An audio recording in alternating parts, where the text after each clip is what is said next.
Good day, everyone. This video is the first video that will help you simplify radicals better. In simplifying radicals, we need the concepts of laws of radicals. This video right now will be concerned on the connection of the radical expressions to the expressions with fractional exponents. Take note that radical expressions came into place because there is a presence of a fractional exponent. And part of the understanding the items in the practice exercises presented in this video, we may go back and review how do we express expressions with fractional exponents into radical form or vice versa. Let me share to you right now this set of practice exercises. Let me have practice exercise A for lesson number 1, laws of radicals. Again, this is just your first video. We will have another videos that will still talk about the other laws of radicals. But before we go to those laws of radicals, let us talk about simplifying these laws of radicals, these items here, using the connection of the expressions with fractional exponents to radical expressions.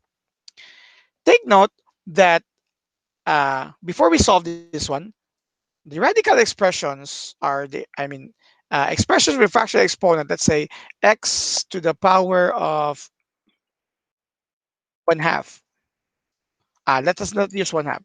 X to the power of n over k, or let's not use n over k. K over n. Let's say k over n is the exponent of x, and it's in a fractional form. We could transform it into a radical expression with the base x as our radicand. The numerator of your uh, fractional exponent will become the exponent of your radicand, and the denominator of your fractional exponent becomes your index. And it goes the other way as well. Okay. So this is the first law of, we are going to apply here the first law of radical. Other other references will call it transformation law, or simply the connection between the two expressions. So let's start with number 1, square root of 4 squared. Just by first glance, I believe some of you could immediately answer this one. All right. The answer for this is actually 4, because 4 squared is 16, and 16 is a perfect square of 4. Therefore, the answer for this is 4. But for just a demonstration that will help us later on understand the other laws of radicals, let me answer this using converting this into a expression with fractional exponent. This would become, the radicand will become your base. The exponent of the radicand becomes here the numerator, and the index, which is actually 2, will become your denominator. And 2 over 2 is 4 to the power of 1, which is actually equal to 4. That is the first. This is the answer for number 1. Again, this is by using the relationship between an expression with fractional exponent and the radical expression. Or again, you may use the other form. 4 squared is 16. So 16 is actually the perfect square of 4. So the answer here is 4. Either way, the answer will still be 4. In short, I will accept any of the two procedures, or any procedure that is mathematically correct that you will actually do in all of our situations or problem solving. Now, uh, number 2. Number 2 is the square root of 10 to the power of 6. The reason why I presented the relationship between the expression with fractional exponent to a radical expression, just like in number 1 first, this solution, this is what I meant, than this, wherein this is easier than that, is because we may experience some values of the radicand which is very large. Take note that 10 to the power of 6 is actually 100,000, and you will now get the square root of 100,000, which is um, for some of us, for some of us who are not familiar with the perfect square numbers, will be we will experience confusion.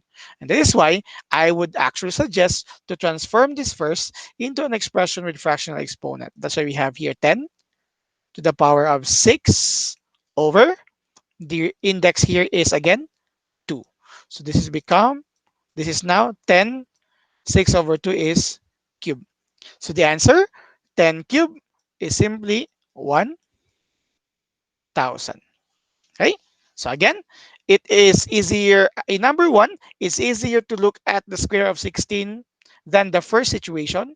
But in number two, it's easier to do this than to experience this one by immediately getting the value of the radicand. But again, either way, any of the two situations are acceptable and mathematically correct. Continuing to number three is now concerned on cube root of 64. Okay. Cube root of 64, at one glance, we know that 64 is a perfect square. But actually, 64 is also a perfect cube. 64 is a perfect cube of 4. So if you are struggling with uh, steps wherein you don't know if this is a perfect cube or a perfect square, you can just simply express this first before getting the value of here, cube root of 4 cube. So that when you do this, you could, by transforming it into an expression with fractional exponent, you have 4 to the power of 3 thirds, which is 4 to the power of 1, or simply equal to 4. Okay. Number 4 is similar to number 3, negative 8.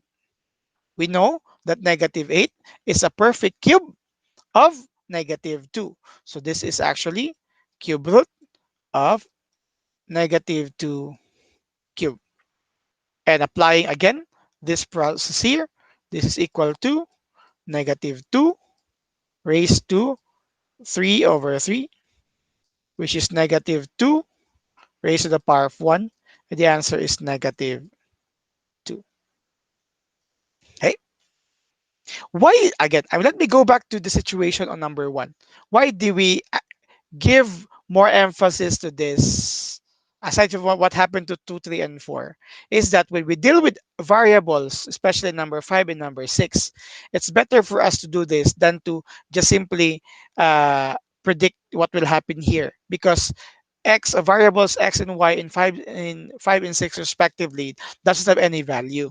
So they are just representations of any number. So we could actually use this better than just predicting immediately what is the answer. So let us copy here, square root of x to the power of 8. So we could transform this into an expression with fractional exponent. X to the power of, this becomes the numerator, over this index here, which is 2, becomes your denominator. This is actually x to the power of 4. Because x to the power of 4 multiplied to another x to the power of 4, this is just a checking, x to the power of 4 times x to the power of 4 is equal to x to the power of 4 plus 4, which is 8. Or you have x to the power of 4 squared using power law. That's x to the power of 8. So it's very clear that the square root of x to the power of 8 is x to the power of 4. Okay. I'm just going to extend it here so that we could have another space for number 6. As for number 6, you have cube root of, sorry, cube root of y to the power of 9. So again, use the operation. You have y to the power of 9 divided by 3. So you have here y to the power of 3. This is the process when we simplify the radicals using the first law of radical, which is considered to be transformation law for other references, or simply the relationship between fractional exponents and radical expressions. By understanding this, we could now simplify other forms later on that were in there are combinations of which could be simplified and not. Take note in numbers 1 to 6, all answers are simplified properly. In short, there are no more radical signs. But not all the time that the result will dissolve all radical signs. But before we go to that, we need to understand this first.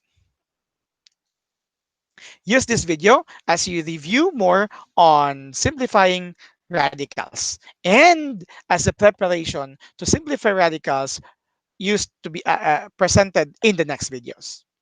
Thank you for watching. Hopefully, you've learned something. It's been a pleasure. Goodbye.